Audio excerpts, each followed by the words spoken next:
चार चार घोड़ी मान ला फैला दखड़ी, सुन सुन बूझे माने नाओ, ताके सद बलिहारे जाओ। वैसे तो प्राचीन काल से ही हमारे देश में उस प्रभु मिलाप के लिए अनेक साधन लोगों ने अपनाए। शुरू में तीर्थ स्थानों के ऊपर जोर दिया गया, जल के ऊपर जोर दिया गया कि जल में स्नान करने से, तीर्थ स्थानों पर भ्रमण करने से प्रभु से मिलाप को प्रधानता दी गई। और लोग आज भी हमें तीर्थ स्थानों पर जाते हुए दिखाई देते हैं और नदी सरोवरों के तट के ऊपर जा कर के दान पुण्य करके वो प्रभु प्राप्ति को पाना चाहते हैं। फिर कुछ लोगों ने नाक रगड़ना ज़मीन के ऊपर शुरू किया, अपने को नतमस्तक करना शुरू किया कि परमात्मा के आगे बार बार नाक नीचे रगड़ने से ज़मीन में राख में मिट्टी में माथे को ऊपर रगड़ने से वो प्रभु से मिलाप जरूर हो जाएगा।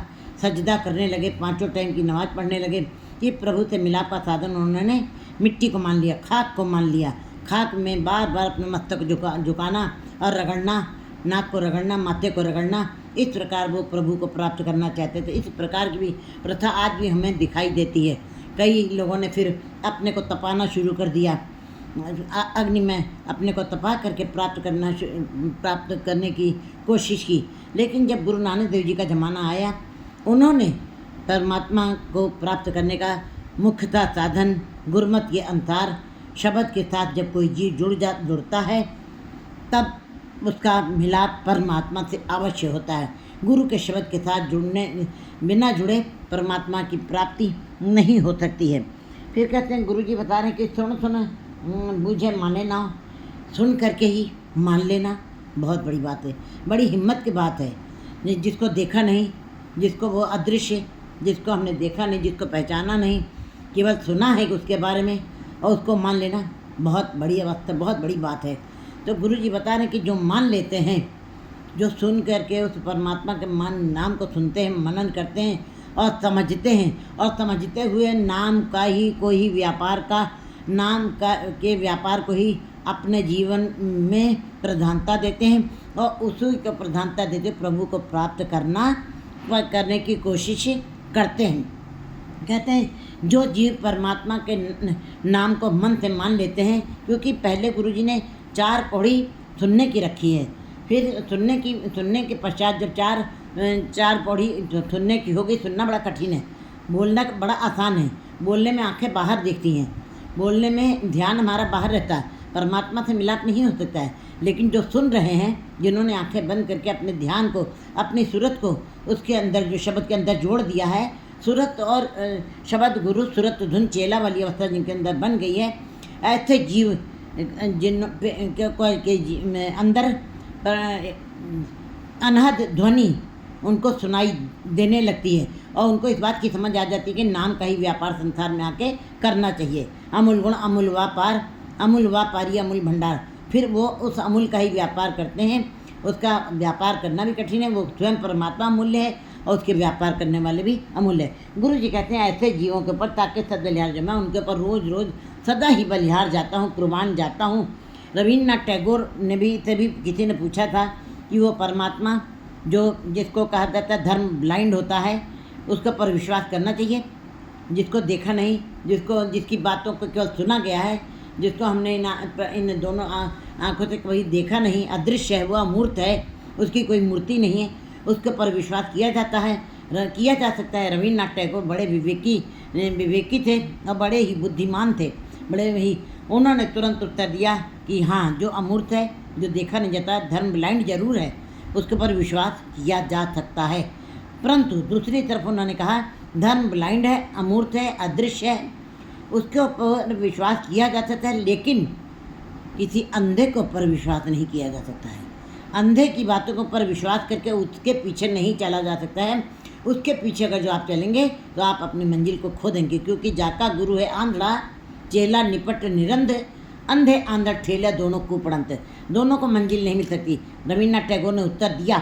तो इसी प्रकार गुरुजी इस पदे के अंदर बता रहे हैं कि जिन्होंने उस परमात्मा के नाम को मन से माना है, 4 पौड़ी पहले सुनने की सुने सिद्ध पीर, सुनने से क्या क्या हो जाएगा, सुने सत संतो ज्ञान, फिर सुनिए सत्य संतो, फिर कहते हैं सुनिए सिद्ध पीर सुनना, सुनिए सरा गुणा के का।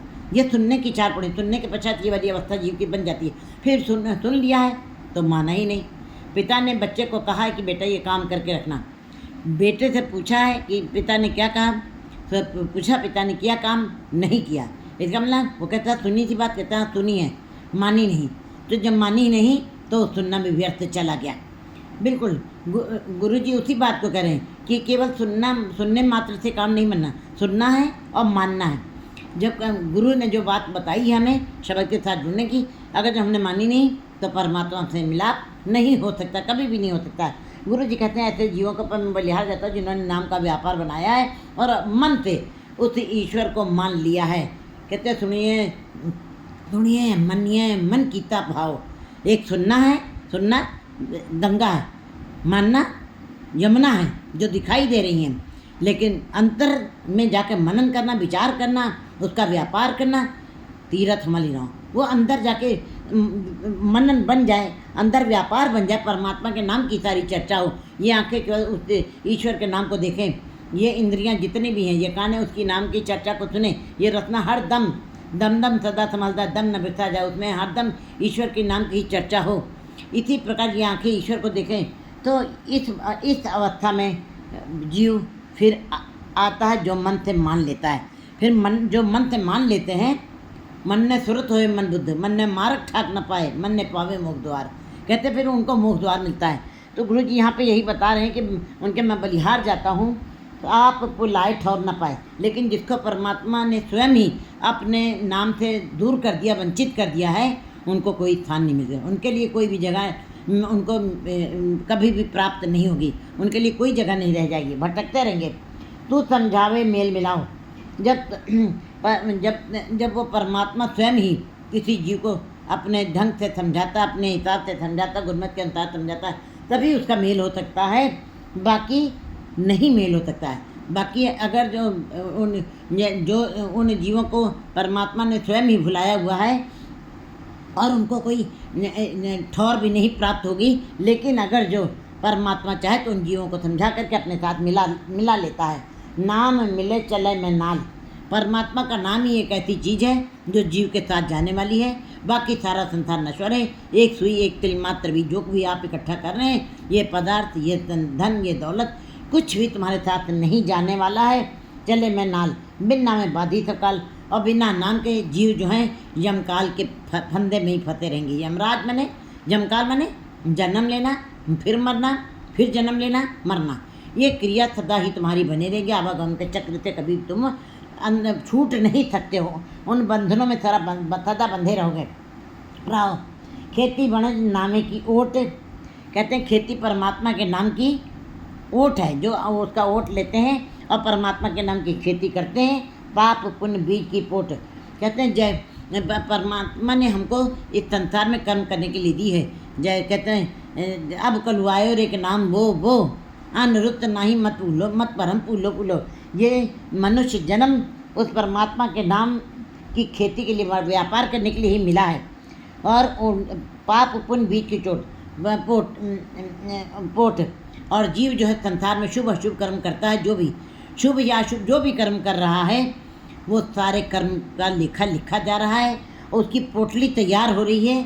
वो जब पोटली बनने का मतलब संस्कार जब बन गए, पाप और पुण्य, अच्छे बुरे विचारों के जब संस्कार बन जाते हैं, तो जीव को उन जो बीज जमीन के अंदर चला गया है, कर्म भूमि में बो नाम। कहते हैं इस कर्म भूमि में तुमको नाम बोना चाहिए। लेकिन जो जीव नाम नहीं बो पाते हैं, शुभ कर्म अशुभ कर्म करते, पाप पुण्य बीज की पोट, वो बीजों की पोट तैयार हो रही है। और एक बीज बोया है तो हजारों फल निकलते हैं। इस प्रकार अगर जो अशुभ कर्मों की पोटली तैयार हो रही है, बीज उसी के अंदर जा रहे हैं, तो इसका मतलब आप अशुभ कर्मों के संस्कार बने, उनका आपको फल भोगना ही पड़ेगा। अनेक तरीके से उसके फल निकलेंगे। और अगर जो शुभ कर्म करे, ये तो जीव को ऊपर निर्भर है, वो शुभ कर्म भी कर सकता है, वो अशुभ कर्म भी कर सकता है। ये सारी उसकी पोटली तैयार हो रही। काम क्रोध जीव में चोट, नाम विकार चले मन खोट। कहते काम क्रोध अंदर परमात्मा के, ये परमात्मा ने डाले हो जीव में चोट। ये काम क्रोध लोभ अहंकार सारे अंदर चोट मारते रहते हैं हरदम जीव को, जीव विकारों से लुटा रहता है। ये राक्षस हरदम लूटते रहते हैं। और जीव उसी के अंदर ठगा था रहता है। नाम विसार चले मन खोट, और नाम को विसारे हुए, नाम को भुलाए हुए, नाम से विस्मृत हुए जीव जो हैं सदा ही खोटे सिक्के के समान होते हैं।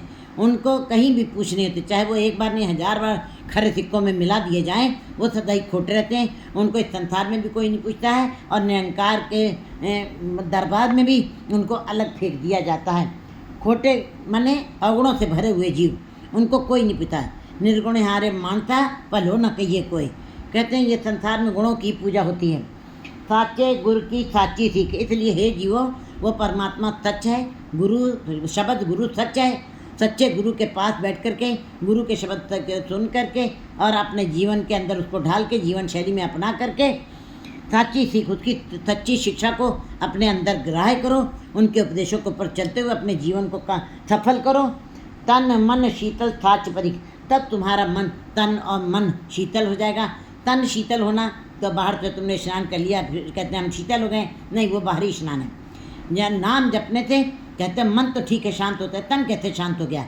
तन भी, जो तन कभी गुरुद्वारे नहीं जाता था, जो धार्मिक स्थानों पे जाके कीर्तन कथा नहीं सुनता था, सत्संगत नहीं करता था, जब शब्द के साथ जुड़ता है तब गुरुद्वारे की जाना शुरू करता है, अपने परिवार को लेके जाता। गुरुद्वारे होए तो जी पाए थी, ये तो द्वारे तो है अच्छा। तो उसको इस बात की समझ आती है कि गुरुद्वारा ही एक ऐसी चीज़ है, गुरु का शब्द ही एक ऐसी चीज़ है जिसके साथ जुड़ करके हमको अपने अंदर के विकारों को पता चलता है, और यहीं पे आके समझ आती है कि मनुष्य जन्म हमें किस लिए मिला है।